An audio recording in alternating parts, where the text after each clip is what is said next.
허물과 죄들 가운데 죽었던 나 자신을 하나님께서 살리셨고 죽었던 내 영을 다시 살려주셨다. 이렇게 경험한 내가 설교해도 믿지 않는 사람이 수도 없이 많다. 당신이 지옥 글자 그대로 믿지 않는다면 이제 내가 하라는 말을 받아들이지 않을 것이다. 나는 당신이 지옥을 깊이 생각하기를 바라지만 그렇지 않는다 해도 어쩔 수 없다. 많은 사람을 오랫동안 대해오다 보니 대부분이 이 문제에 얼마나 무관심한지를 또 그런 태도를 바꾸는 데 내가 할 수 있는 일이 거의 없음을 깨달았기 때문이다. 당신이 이 설교가 다 끝나고도 구원받지 않은 상태라 해도 이 한 가지만은 확실하다. 당신은 나보다 더 똑똑하다. 당신은 분명히 더 영리하다. 그러나 당신보다 부족한 나는 이런 설교를 듣고서 구원받지 않은 채로 있을 수가 없었다. 그래서 1949년에 예수님께로 가서 저는 하늘나라에 갈 수가 없습니다. 하지만 지옥에는 가고 싶지 않아요 라고 말씀드리고 예수님을 나를 지옥에서 꺼내 주실 수 있는 분으로 믿었다. 당신도 그렇게 하고 싶지 않은가? 자, 당신은 나보다 더 나은 사람이든지 아니면 머리가 더 좋은 사람이든지 둘 중 하나다. 그러나 이쪽이든 저쪽이든 하나님께서는 말씀하신다. 네가 스스로 현명하다고 생각하는 사람을 보느냐? 그 사람보다는 어리석은 자에게 바랄 것이 더 많으니라. 내가 당신이라면 나는 구원받는 쪽을 택할 것이다. 나는 본문에서 부자가 한 말을 곱씹다가 부자가 지옥에서 집으로 편지를 써 보냈다면 어땠을까라는 생각이 들었다. 그는 실제로 편지를 쓰지는 않았지만 소통하기를 원했다. 다섯 형제들에게 말을 전하고 싶어 했던 것이다. 망조가 든 집안이란 이런 가정을 두고 하는 말이다. 한 집에 아버지와 여섯 아들이 사는데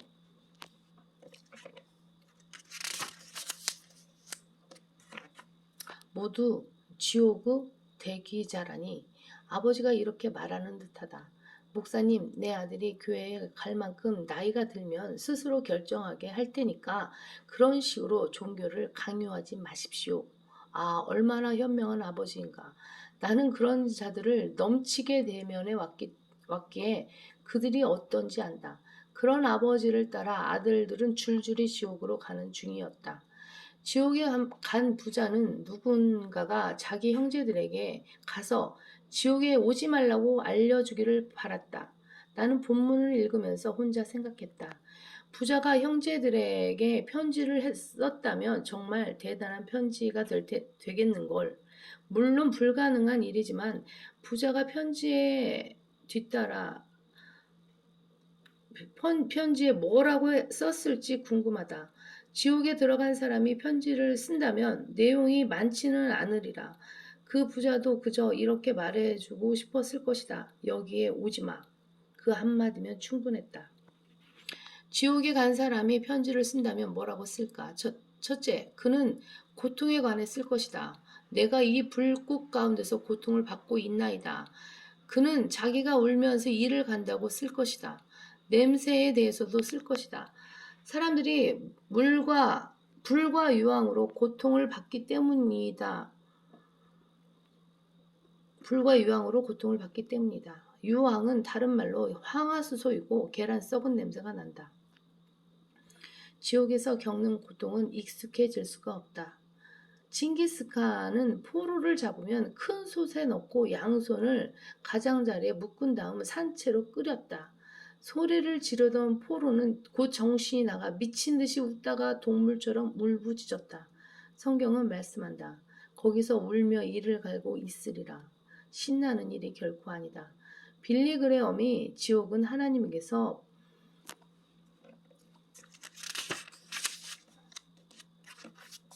분리되는 것이라고 말했는데 부끄러운 줄 알아야 한다. 그는 거짓말쟁이고 그와 같은 목사도 다 거짓말쟁이다. 제 어머니가 그 사람을 믿는데요. 당신 어머니가 거짓말에 속은 것이고 그것은 당신 어머니의 문제다. 죄인 편에 서지 말고 하나님 편에 서라. 아멘.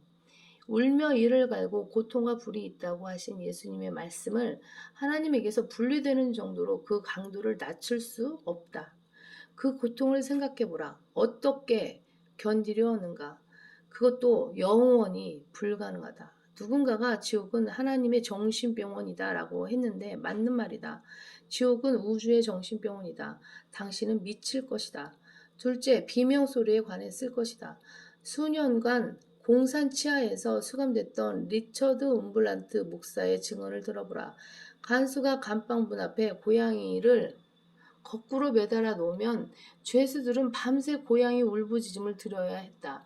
또 여자들이 채찍에 맞으면서 지르는 비명을 녹음해 전층이 울리도록 틀어놓았다. 그럴 때면 죄수들이 자기 아내나 딸이나 누이가 고문을 당하는 모습을 상상하게 된다고 했다. 당신은 얼마나 견디다 정신이 돌아버릴 것 같은가.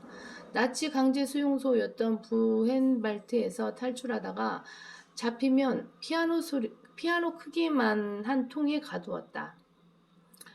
그 나무통은 앞면이 막으로 덮여 있었고 6cm 못이 안쪽으로, 그것도 사람이 앉지도 눕지도 서지도 못할 간격으로 상하 좌우와 후면에 박혀 있었다. 처음에야 못을 피해 무릎을 꿇고 손톱만큼도 움직이지 않으려고 사투하지만 2주쯤 지나면 온몸이 못에 찔려 결국 죽고 말았다. 그런 일을 겪어내겠는가? 사람을 산채로 끓이고 비명을 종일 즐기는 등